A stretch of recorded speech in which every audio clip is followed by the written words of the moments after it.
Ontario cannabis stores open today, but fewer than half are good to go. Customers lined up at Ontario's first brick-and-mortar cannabis stores on Monday, but fewer than half of the province's government-licensed outlets were ready to open. The Progressive Conservative government had planned to have 25 private stores launch on April 1, but some were still working through a lengthy approval process. Premier Doug Ford defended his government's decision to hold a lottery to determine who could apply for store licenses, saying more shops would be opening soon. "Over the next few weeks we'll get it done," he said. "If it means another week or two to get it right, let's do it." Recreational cannabis has so far only been available for purchase legally in Ontario through a government-run website. Other provinces have long had the option to buy legal pot in stores since legalization in October. The Alcohol and Gaming Commission, which is overseeing Ontario's vetting process, said 10 stores were given the green light to open Monday, 3 in Ottawa, 2 in Kingston and 1 each in Toronto, Brampton, Burlington, London, and St. Catharines. In Toronto, Stephanie Chamoun was the second person in line outside the Honey Pot Cannabis Co. She said she braved the unseasonal cold from 10 p.m. Sunday to be part of a significant moment. "It's kind of a history in the making kind of thing," said the 20-year-old, noting that shopping in a physical store was much easier than buying pot online. "You can come in right away, pick up what you want, you can smell it." Honey Gori, owner of the sprawling store, said he got barely an hour's sleep as employees rushed to get ready for the opening. "We have a full house in here," he said. "It's everything we could have asked for." Although cannabis retailers across Canada have faced product shortages since legalization, Gori said his store received everything it ordered.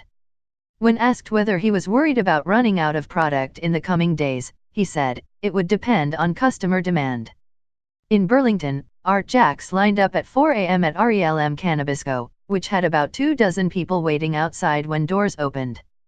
Jacks, 67, who is a medicinal cannabis user, said his overall experience at the store was good but he felt the prices were too high.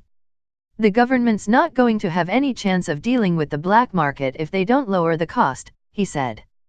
Gord Nichols, who arrived at the store at 5:30 a.m., said he lined up because he wanted to be part of an important day. "I just wanted to wait and see what the excitement is about," he said, adding that he hoped legalization lifts some of the stigma around cannabis. "It's the end of prohibition." Store owner David Nguyen said he was happy to be one of the few shops that were open.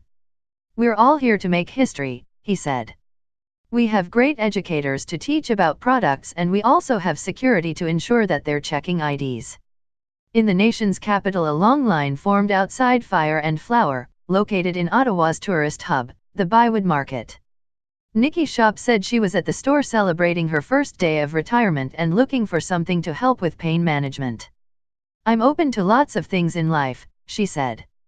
"I also wanted to be part of the opening of the store and the first day." Store owner Michael Patterson said he is confident he will be able to meet customer demand. "Everyone is coming in the door with a big smile and is leaving with an even bigger smile," he said. In Kingston, roughly 500 to 600 customers had come through the Spirit Leaf store by noon, said Darren Bonder, chief executive of the cannabis retail chain that had partnered with the lottery winner who applied for the store license. Bonder said Spirit Leaf was thrilled to work on the store but hoped the next wave of retail licensing was handled differently.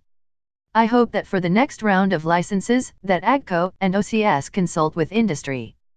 There's a lot of provinces that did it different ways, so we know what works." Lawyer Kari Masad, who specialized in cannabis cases, said there was much disappointment over the launch of cannabis shops in Ontario. "The way that it rolled out with a lottery that seemed completely arbitrary, no real merit component, it's not surprising that only a handful of stores in an already artificially low number of licenses were able to open," she said. The Tory government had initially said there would be no cap on the number of retail pot shops. But in December, citing national supply issues, the government said it was issuing licenses for just 25 stores. Stores face escalating penalties for delays. Failing to open a store Monday results in a $12,500 drawdown on a letter of credit, while not opening by the end of April means applicants risk losing their entire $50,000 letter of credit. NDP leader Andrea Horwath slammed the government for the delays, saying it had time to put a proper system in place last fall but failed. This lack of access we have today is squarely at the feet of Mr. Ford and his government, she said. Green Party leader Mike Schreiner said the Tory plan was failing the public. The competition here is between organized crime and private stores, he said. 10 stores across the province is not going to put a dent in organized crime.